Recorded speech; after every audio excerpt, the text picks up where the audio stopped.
And every day I was in Saskatoon Correctional, some of you might remember, I was arrested here in Regina and put in jail in 2003 on my summer of legalization tour, where I took a really big bong, like in Regina, I had a Saskatchewan Rough Riders bong when I smoked in front of places. In case they didn't notice me, it was nice, big and green and white, right? And I got arrested in Saskatoon the following year later, passing one joint. And the cop didn't even see me pass the joint. It was just enough for somebody to say, he did pass me a joint, and I got 3 months in Saskatoon Correctional, where I ended up being the head janitor for the administration center for all the people who work in prison, scrubbing toilets and working on foot. What a great life, eh? All because I passed a joint to a 22-year-old at a university after a rally.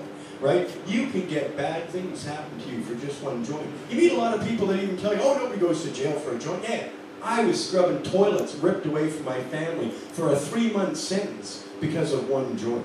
Lots of bad things happen in the world to people. You know, if any one of you have a marijuana conviction, let me tell you what you can't do with your life already because of this law. You can't go to the United States. You can't go to a university in the United States. You can't be a trucker. You can't be a banker. You can't be bonded. You can't be a police officer. If you haven't smoked in the last 6 months, they'll take you. They're so desperate.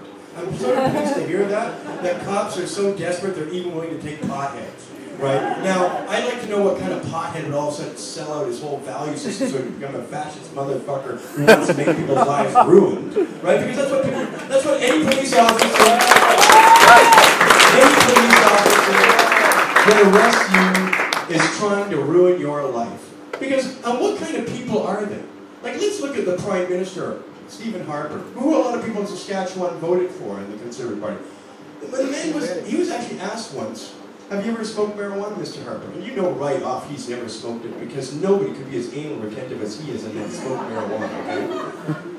He actually replied, you know, I was offered a joint once, but I was too drunk to take it. That's his official line. His official line. Now, we're going back to when he was in university. Although, can you imagine, no one's offered him a joint since. He hasn't had one hip friend in 30 fucking years. Nobody's offered him. How myopic is the social circle do you have if no one has offered you a joint in 30 years? Right? Like that's some rigid, hard-ass, fundamentalist, anal retentive people he's surrounded by, I'll tell you that. Right? But at least he's sort of honest in his hatred for us, because it is hatred for us. Because here's the thing, what is the public benefit for 45 years of rounding people up? 90,000 people this year alone are going to get arrested for a pot, 50,000 for possession, 20,000 for cultivation, and 20,000 people are selling. Plus all the other people they harass and just take away their weed and throw it away and give you a warning or kick your ass or some kind of thing.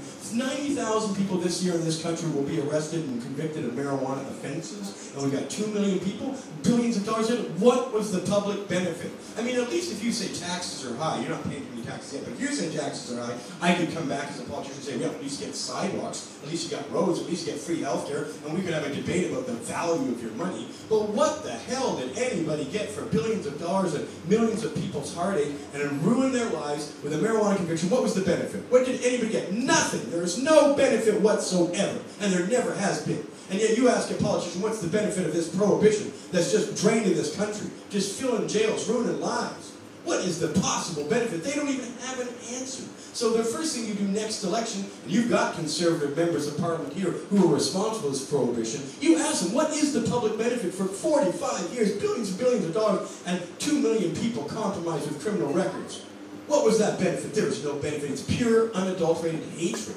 They hate us with a passion. You know what? They're all drunks, too. Every last one. I'm not saying that drinking is necessarily always bad, though I'm going to talk about that. But everybody who hates us is a drunk. My own premier, Gordon Campbell, is a convicted, drunk, dangerous driver. And you know what? When they get convicted, and I know this from being in jail, it ain't the first time they've been convicted. Or it's not the first time they've driven drunk. Gordon Campbell was probably driving drunk every week in British Columbia. It took a holiday to Hawaii for them to catch him doing it, but you know he was doing it for years. And Ralph Klein, what a filthy drunken bastard that guy was, right? He'd walk into an old people's home and start kicking their ass when he's all pissed up. You know, blame you're an unemployed bum, right? And I'm thinking, yeah, you're a lush drunk premier, right? So who's worse? You've got all the responsibility and authority, and you're a drunk ass hoodlum, right? And you're going around insulting other people. The first Prime Minister of this country, John A. Macdonald, was called Whiskey Nose Macdonald. He drank every day, right in the House of Commons, throw a snifter back of whiskey. Right? And our current Prime Minister, Stephen Harper's a drunk, and so many of his cabinet are drunks also. Because the thing about I know about drunks is they're mean, vicious people with a big hate on them.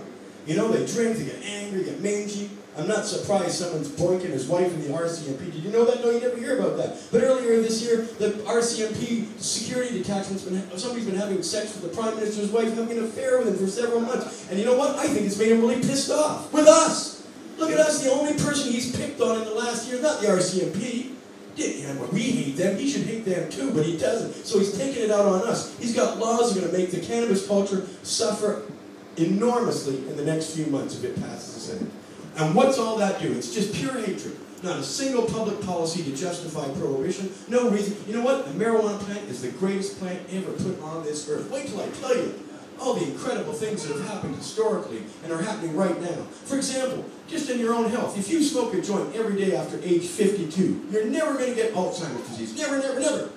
And I ought to be concerned about that because my mom died last year of Alzheimer's disease and she wouldn't smoke weed no matter what I said because she come from a generation of depression that just wouldn't do anything unless a doctor said so.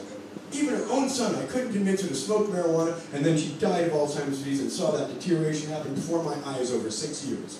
You will never, ever get Alzheimer's if you smoke 3 puffs a day or more after age 52. It's just incredible. 500,000 people die of Alzheimer's disease every year in North America, and not a one of them were pot smokers. Imagine if the doctors actually felt comfortable saying, well listen, you've got the early onset of Alzheimer's disease, you probably should smoke marijuana, we can stop it right here. It doesn't reverse it, but it stops it from the... And the reason for that is, this is incredible, is that every mammal on the earth, bears, dogs, cats, they get off on cannabis because they have a cannabinoid receptor like we do in our bodies. So when a bear eats marijuana or a dog, they just lay down and they feel good. They don't know why they feel good because dogs and bears don't really think. They act on instinct, right? It's not like they're going to come and be, oh, the dog's thinking now that I shut high, I'll become a vegetarian. No, they don't do that.